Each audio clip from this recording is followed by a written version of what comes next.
Vitamin, minerals and हम protein की बात कर चुके हैं। इसके अलावा रफेज है। आपने कभी you don't play cards but you have seen someone playing cards, उसमें एक जोकर होता है, उसका कोई रोल नहीं होता है, लेकिन लोग कहते हैं वो काफी इंपॉर्टेंट होता है क्योंकि जोकर जिसके पास होता है उसके पास ही बाजी होती है। तो ठीक उसी प्रकार से रफेज है। रफेज का कोई रोल नहीं होता है। सब लोग सोचते हैं कि रफेज कुछ नहीं है, आलू का छिलका। आलू खाते हो, उसके पील्स को आप हटा देते हो, लेकिन बहुत सारे लोग होते हैं जो आलू को पील्स के साथ लेते हैं और वो पील्स जो है आलू का वो पचता नहीं, डाइजेस्ट नहीं होता है, वो हमारे जो वेस्ट होते हैं, ह्यूमन वेस्ट, उसके जरिए बाहर निकल जाता है। लेकिन उस हमारे वेस्ट को बाहर इजीली बाहर निकालने में वो रफेज काफी हमारी मदद करते हैं, यानी roughage helps in our digestion. Okay, so इसमें कोई कहता है कि the fibre present in the food we eat is called roughage. जो फाइबर प्रेजेंट होता है फूड में होता है उसे रफेज बोलते हैं। जैसे vegetables, carrots, fruits, apple, orange. आप ऑरेंज खाते हो तो आउटर जो शेल है ऑरेंज का वो तो बाहर निकाल देते हो, लेकिन जो अंदर वाला है उसमें पील्स होता है, उसे खाते हो ना, ठीक है ना, वो रफेज है। क्या है? वो रफेज है। Roughage is no nutrition value but it is essential for our body. How does it help? Roughage हमारी मदद कैसे करता है? तो it assists in the process of digestion as told you earlier. Roughage हमारे डाइजेशन में हमारी मदद करता है और अनडाइजेस्टेड फूड को बाहर निकालने में भी हमारी मदद करता है। Okay, thereafter now we will talk about water to prevent dehydration. अब हम जो फूड में लेते हैं उसके साथ वाटर का काफी इंपॉर्टेंट है। ओके, खाना खाते वक्त आप थोड़ा थोड़ा पानी पी सकते हो, खाना खाने के पहले पानी पी सकते हो, लेकिन याद रहे खाना खाने के आधे घंटे बाद तक आपको पानी नहीं पीना, आधे घंटे बाद ही पानी पीना, नहीं तो आपके लिए नुकसानदायक होगा। You know, it is impossible for living things to survive without water. जितने भी सारे लिविंग थिंग्स हैं उनको वाटर के बिना जीना काफी डिफिकल्ट काम है, ये इम्पॉसिबल है। आपको मालूम है अर्थ का 70% पार्ट वाटर, उसी प्रकार हमारा जो बॉडी है 70% of human body made up of water, water से बना होता है and water plays an important role in the digestion of food. Food के डाइजेस्ट होने में वाटर का काफी इंपॉर्टेंट रोल होता है। It is needed to transport nutrients in the body. Blood में वाटर मिलकर जो हमारा न्यूट्रिएंट्स फूड से ऑब्जर्व करता है बॉडी का ऑर्गन, उसको पूरे बॉडी में पहुंचाने का काम करता है and it helps to maintain a constant body temperature. और हमारे बॉडी का जो टेंपरेचर होता है कांस्टेंट टेंपरेचर को मेंटेन करने में वाटर काफी भूमिका निभाता है and it also helps to eliminate waste out of the body in the form of urine and sweat. पसीना और जो टॉयलेट हम करते हैं तो उनके रूप में वो पानी ही निकलता है, ठीक है ना, उनको निकालने में पानी मदद करता है, ठीक है। So we get water from liquid, we drink milk, juice, tea, इनमें भी वाटर होता है। फ्रेश फ्रूट्स और वेजिटेबल्स में भी वाटर होता है। हमारे बॉडी को 2 से 3 लीटर वाटर चाहिए हमेशा। अगर ग्लासेस की बात करें तो 6 से 8 ग्लासेस पानी आपको पीना चाहिए। I am just talking about water. Water helps us to prevent dehydration, and we know कि हमारे बॉडी का 70% जो होता है पानी होता है। अब बात करेंगे बैलेंस डाइट की। अगर हम हेल्थी फूड खाएंगे तो हम हेल्थी रहेंगे। बैलेंस डाइट का मतलब क्या होता है? वैसा डाइट जिसमें प्रॉपर अमाउंट में जितने भी सारे न्यूट्रिएंट्स हमको मिलना चाहिए वो मिलते हैं। वैसे a diet that contains all the nutrients, water and raffies in a proper amount, जिसे हमें क्या बोलते हैं? बैलेंस डाइट बोलते हैं।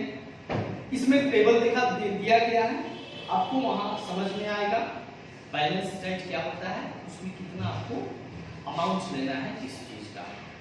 ओके, और बैलेंस डाइट बदलता है, बच्चों के लिए अलग होता है, जवान के लिए अलग होता है, बूढ़ों के लिए अलग होता है। जिनका एज अधिक हो जाता है उनके लिए बैलेंस डाइट अलग हो जाता है, यानी जो अमाउंट ऑफ न्यूट्रिएंट्स होते हैं वो बदल जाते हैं।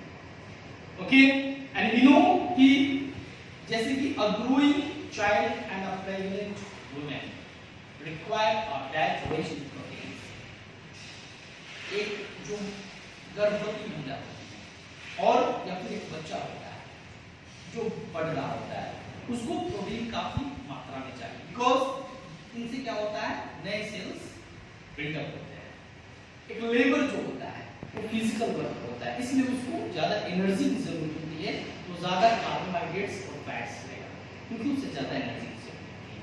अब बात करेंगे students cooking food properly, because it prevent loss of nutrients.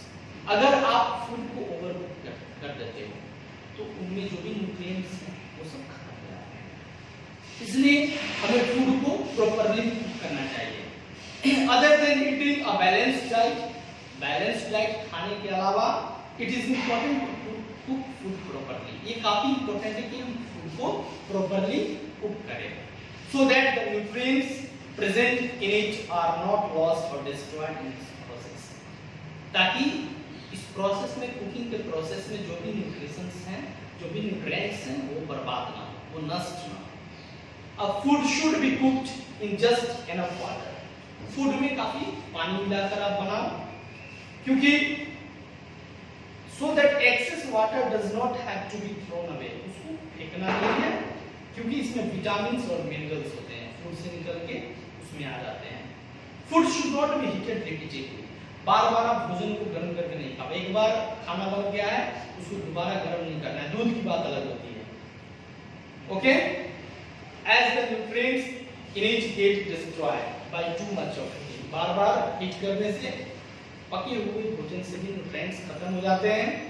And vegetables and fruits should not be washed after peeling their skins.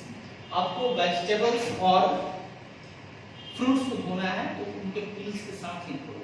अगर उनके पील को आप पील्स को हटा देते हो तो उसके बाद आपको धोना नहीं है, नहीं तो उसमें जितने भी सारे न्यूट्रिएंट्स होंगे वो भी धुल जाएंगे।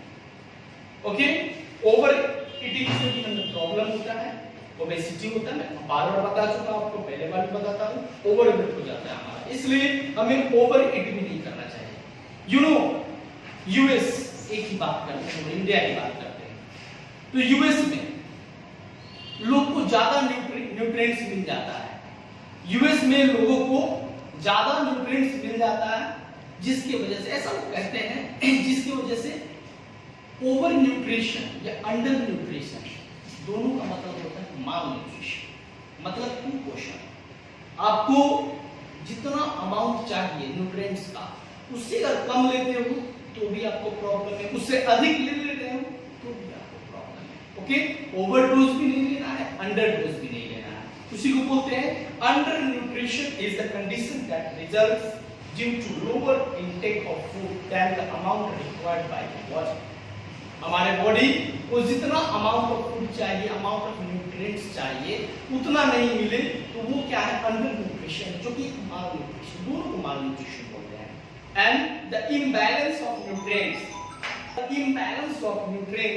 in the body results in a condition called malnutrition. So, my students, दोनों कंडीशन में आप न्यूट्रिएंट्स अधिक ले रहे हो या फिर आप कम ले रहे हो, इसमें आपका बैलेंस बिगड़ जाता है, जो कि malnutrition कहलाता है।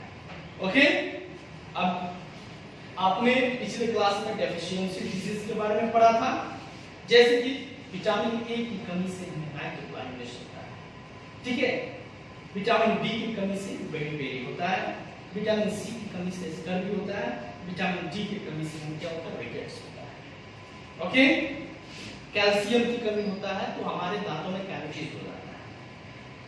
सो स्टूडेंट्स, आपको डेफिशिएंसी डिजीज में नॉन कम्युनिकेबल और कम्युनिकेबल डिजीज के बारे में बताया। नॉन कम्युनिकेबल डिजीज का मतलब क्या होता है, डेफिशिएंसी डिजीज जो होता है नॉन कम्युनिकेबल होता है। आप कोविड-19 के बारे में सुना होगा, ये क्या है, ये कम्युनिकेबल है, नॉन कम्युनिकेबल है। ये है कम्युनिकेबल डिजीज है, यानी एक व्यक्ति से दूसरे व्यक्ति को हो जाना, किसी भी टच में आ गए तो, इसीलिए आजकल हम मास्क पहनते हैं, सोशल डिस्टेंसिंग मेंटेन करते हैं, क्योंकि कोविड-19 जो है, कोविड-19 का मतलब क्या होता है, कोविड, को का मतलब होता है कोरोना, विड का मतलब वायरस, 2019 में आया हुआ वायरस। उसी का बीमारी है कोविड-19 और ये कम्युनिकेबल डिजीज है। यानी आप अगर किसी ए व्यक्ति को हुआ है, अगर बी व्यक्ति उसके संपर्क में जाएगा तो उसको भी कोई बीमारी हो जाएगी। लेकिन नॉन कम्युनिकेबल डिजीज का मतलब है जैसे कि किसी को नाइट ब्लाइंडनेस है तो उस व्यक्ति के टच में और कोई दूसरा व्यक्ति जाता है तो उसको नाइट ब्लाइंडनेस नहीं होगा, बिकॉज जिसके बॉडी में विटामिन ई की कमी होगी उसी को नाइट ब्लाइंडनेस होगा, जिसके बॉडी में विटामिन बी की कमी होगी उसको नहीं बेरी होगा। ओके, इसके सिम्टम्स भी हैं जो आप पिछली क्लास में पढ़े थे और इस क्लास में आपके बुक में टेबल दिया गया है पेज नंबर 20 पे, जिसको आपको याद करना होगा। Okay, so there are some activities in this book, you have to do that activities. उन एक्टिविटीज को आपको करना होगा। अगर आपको कभी प्रॉब्लम हो तो हमारे व्हाट्सएप ग्रुप में कमेंट सेक्शन में लिख कर बताएं क्या प्रॉब्लम है और इसके बुक वर्क को करें। आपका सेकंड चैप्टर यहाँ पे खत्म होता है, फिनिश होता है। इसके बुक वर्क को करें और व्हाट्सएप ग्रुप में भेजें। कोई भी प्रॉब्लम हो तो आप क्या करें, कमेंट सेक्शन में या फिर व्हाट्सएप ग्रुप में आप उसको मैसेज करें। That's all, thank you very much.